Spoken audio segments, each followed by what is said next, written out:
Primeiramente eu quero explicar que a minha voz está falhando. Estou me recuperando aí de uma inflamação severa na garganta, mas vou tentar aqui ler e também não estou enxergando mais, mas vou tentar aqui ler e se vocês puderem tirar algum proveito dessas questões, são as questões de um trabalho de direito civil pedido pelo professor Delova a respeito do negócio jurídico. Vamos lá, questão 1 diz o seguinte: por que pessoas, bens e fatos jurídicos constituem os fundamentos do direito civil? Minha resposta: porque as pessoas e bens são as partes introdutórias do Código Civil, ou seja, são fatores que determinam quem pode, a pessoa, né? E com o que pode, os bens, fazer negócio jurídico, caracterizando assim os elementos fundamentais do direito civil, pois a relação estabelecida entre o sujeito e o bem produzem fatos jurídicos, consequentemente negócios jurídicos, garantindo o ideal que vem lá da Revolução Francesa, que tem, em que nós temos a liberdade, a igualdade e a fraternidade para que possamos fazer os nossos negócios jurídicos, criando lei entre as partes. A questão 2 diz o seguinte: dê o conceito de pessoas, bens e fatos jurídicos. Bom, pessoas. As pessoas jurídicas são entes criados pela lei que lhes fornece a capacidade de serem sujeitos de direitos e obrigações, atuando na sociedade com personalidade jurídica distinta das pessoas naturais que as compõem. Mas, como são imateriais, necessitam sempre de representação de uma pessoa natural.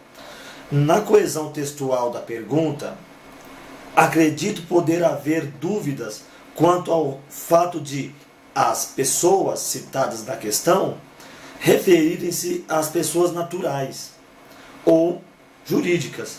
Por este motivo, deixo também uma breve explicação do conceito de pessoas naturais, que é todo aquele que é sujeito de direitos, logo, toda criatura humana.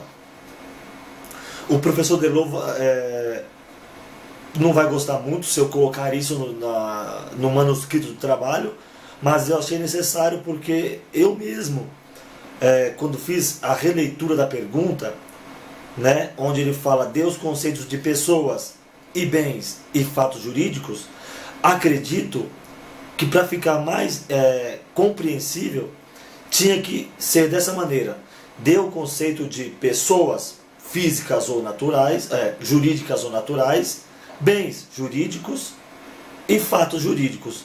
Então, como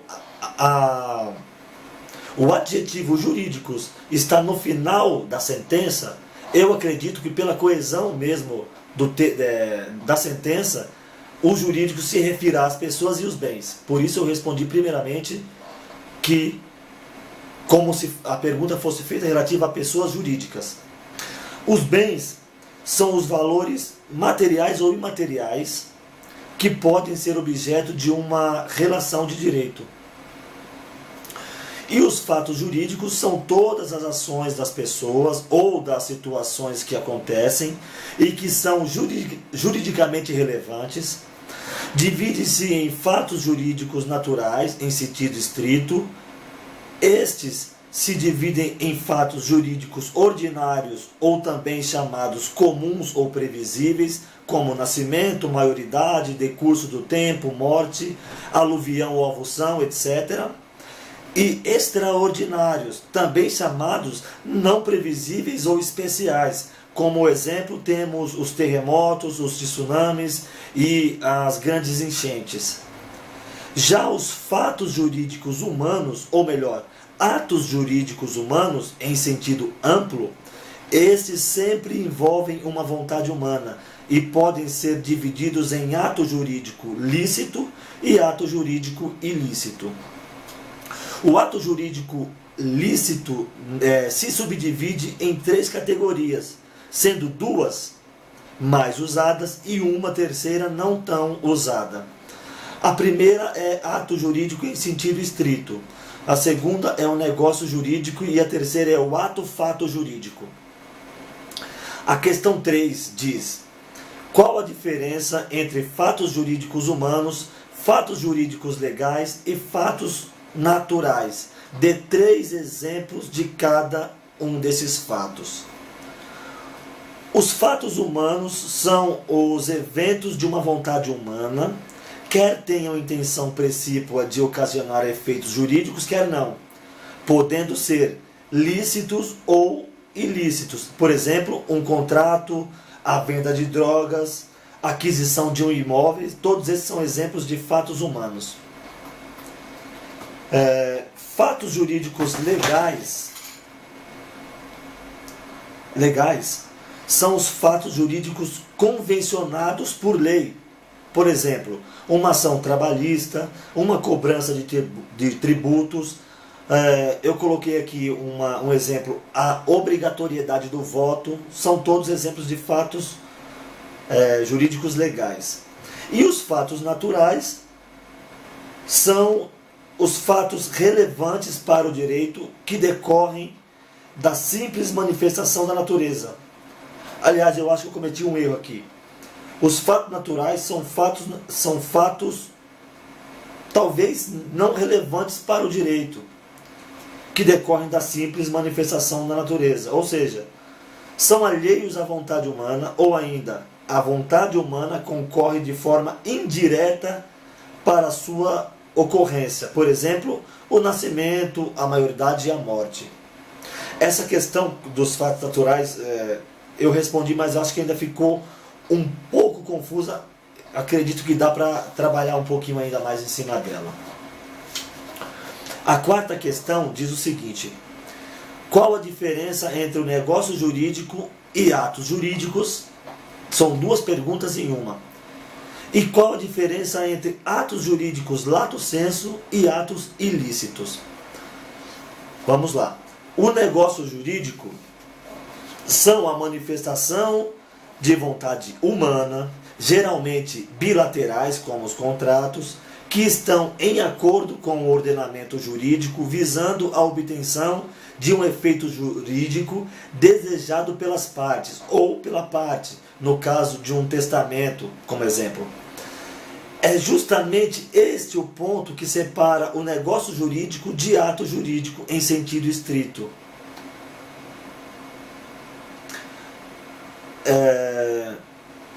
Em sentido estrito. Peraí que eu me perdi. Tá.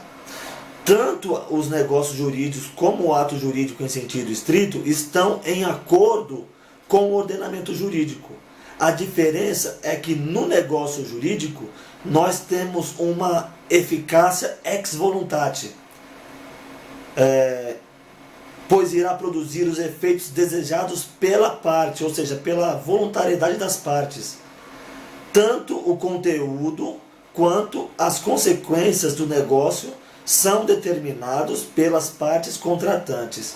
Já no ato jurídico estrito sensu, embora nós tenhamos também uma manifestação de vontade humana, de acordo com o ordenamento jurídico, mas que irá produzir os efeitos impostos, ou seja, determinados pela lei. Portanto, apenas uma eficácia ex lege, por força de lei. Ato jurídico. No ato jurídico, apesar de existir conduta volitiva, ou seja, conduta com vontade, não se leva em consideração o que a vontade, a consequência ou intenção humanas, mas sim a consequência do ato produzido. Muitas vezes o agente não tinha a intenção de alcançar aquele efeito jurídico. Contudo, o ordenamento sanciona aquele ato pela consequência que ele produziu. Essa foi a primeira parte da questão, né, que é qual a diferença entre negócio jurídico e atos jurídicos. E na questão eu coloquei ato jurídico estricto sensu, porque na verdade está implícito aqui que esses atos jurídicos da primeira parte da questão são estricto sensu. Agora, os atos jurídicos em sentido amplo, são ações humanas que criam, modificam, transferem ou extinguem direitos. São os eventos de uma vontade humana, quer tenham intenção precípua de ocasionar efeitos jurídicos, quer não. E os atos ilícitos podem estar caracterizados pelo descumprimento de um contrato ou por uma ação ou omissão extracontratual, causando dano a outrem, mesmo que exclusivamente moral. Sendo assim, né, aí aqui eu venho com a diferença, que é o que ele está pedindo no comando da questão, coisa que talvez nós não nos atentamos muito, né? A pergunta, a questão, ela tem um comando. Ele pede qual a diferença, tanto na primeira parte quanto na segunda. Ele quer a diferença. E se faz necessário objetivar essa diferença. Então a diferença entre os atos jurídicos em sentido amplo e os atos ilícitos é que entre os dois... Não, peraí, vou reformular. Sendo assim, a diferença entre os dois é que atos jurídicos lato sensu são o gênero e os atos ilícitos são a espécie. Pelo menos no primeiro momento, a diferença que eu consigo encontrar entre os atos jurídicos amplo sensu e os atos jurídicos e os atos ilícitos é que o primeiro é o gênero, né? Compreende todos. E o segundo é apenas o que nós pensamos ali. O ato ilícito está dentro do ato jurídico em sentido amplo, na minha opinião, tá? A questão 5 diz o seguinte: dê 5 exemplos de atos jurídicos lato sensu e 5 exemplos de atos ilícitos. Pois bem, exemplos de atos jurídicos lato sensu: um contrato, um casamento, a compra de um imóvel, um assalto. Assalto, na minha opinião, é um ato jurídico, porque ele é relevante para o direito. Um homicídio também, obviamente, ele é um ilícito penal que, consequentemente, é um ilícito civil. Embora posso estar enganado, acredito que nem todo ilícito civil seja um ilícito penal, mas todo ilícito penal, obrigatoriamente, né, por uma questão de lógica, é um ilícito civil. Vamos lá. E 5 exemplos de atos ilícitos. Eu coloquei aqui uns que não são tão comuns, nós ouvimos no dia a dia, mas, por exemplo, abrir uma casa de prostituição é um ato ilícito. Causar dano material, proibir alguém de ser ateu. Eu me coloquei como exemplo. Se alguém me proíbe de ser ateu, sendo a liberdade religiosa ou até mesmo a descrença, por sermos um país laico, não ser uma obrigatoriedade, é um direito constitucional. Então, se alguém me privar desse direito de ser ateu, obviamente vai estar cometendo um ato ilícito. O que mais? Traficar drogas. Traficar drogas é um ilícito civil. Aliás, é um ilícito penal, mas é um ato ilícito por teor da palavra, né, do significado. Causar dano moral, né, também é um ilícito, está lá constando que, mesmo que exclusivamente moral o dano causado a outrem, ele é ato ilícito. Está lá no artigo, se não me engano, 186 do Código Civil. Não tenho certeza. Outra coisa, celebrar contrato de aluguel com menor absolutamente incapaz. É um ato ilícito. Vamos para a questão 6. Desculpa, minha garganta está terrível. Sabemos que negócios jurídicos precisam ser válido e eficaz para produzir determinados efeitos. Considerando então a validade, a eficácia e os efeitos, responda. Bom, na questão, eu não sei se eu copiei errado se eu digitei errado, ou se eu não entendo mesmo o que está querendo ser dito aqui, eu não consigo dicotomizar, separar o que seria eficácia de efeito. Eu ainda não consigo, ainda hoje, ainda não consigo separar a eficácia do efeito. Eu sei que o negócio jurídico ele tem existência, validade e eficácia, mas eu não sei se essa eficácia é o efeito. Pois bem, na opção A, na linha A da questão, a questão 6 ela tem 5 questões dentro dela, diz o seguinte: quais são os elementos objetivos de validade? Eu respondi que são a capacidade do agente, o objeto lícito, possível e determinável ou determinado, a forma prescrita e não defesa em lei. Não defesa em lei é não proibido em lei. E o objeto possível e determinável ou determinado, eu quero dar um exemplo para vocês. Eu, por exemplo, quero comprar 50 quilos de farinha de mandioca, tá? Senão seria um produto ilícito, um objeto ilícito e o negócio não seria válido. Então, farinha de mandioca que é perfeitamente lícito. E eu falo, olha, eu quero comprar de você 50 quilos de mandioca, de farinha de mandioca. E você me manda o que você tiver aí. O vendedor me manda, ele pega os primeiros 50 quilos de mandioca que tinha ali e manda para mim.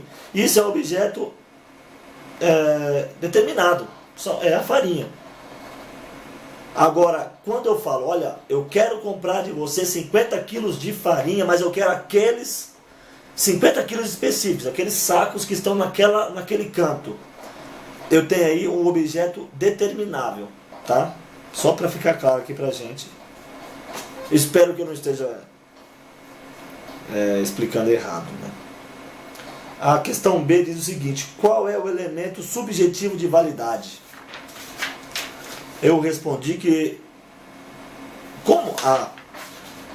de novo, eu não sei se eu copiei errado a questão, ou se o Delova propositalmente colocou dessa maneira, porque se repare que na questão A ele pergunta quais são os elementos objetivos de validade, e na questão B ele pergunta qual é o elemento subjetivo da validade, ou seja, qual nos faz presumir que seja um só. Eu, na primeira vez que eu respondi, eu tinha colocado 5 ou 6, então eu voltei atrás e coloquei apenas um duplo, na verdade, né, que é a manifestação ou declaração de vontade. Resumindo, a vontade. A vontade, na minha opinião, é o elemento objetivo. Objetivo não, desculpe. Subjetivo do negócio jurídico. Do negócio jurídico? Da validade. A vontade é o elemento subjetivo da validade. Tem que haver a vontade. A manifestação da vontade, a declaração da vontade. A questão C, e é uma das que eu achei mais complicadas, porque eu respondi ela 3 vezes, as 2 primeiras eu tinha plena convicção que estava certa, e depois de reler, aliás, não foi nem quando eu fui reler, quando eu fui escrever, que eu já tinha escrito 2, 3 páginas, a terceira eu percebi que eu estava enganado. Então eu tive que refazer e provavelmente vou ter que escrever novamente. Vamos lá. Quais são os elementos da eficácia? Na minha opinião, eu não quero influenciar ninguém, eu estou aqui para aprender também, mas pelo que eu pude pesquisar, e não foi pouco, a conclusão que eu cheguei é que são 2 os elementos da eficácia do negócio jurídico. E quais são eles? A existência e a validade. A fonte que eu consegui, que eu encontrei para conseguir responder essa pergunta, foi a teoria pontiana, né, de Ponte de Miranda, que diz, grosso modo, diz que o negócio jurídico, para ter eficácia, para ser negócio jurídico, tem que ter existência, validade e eficácia, enfim. Vamos lá. Existência e validade. Para ter existência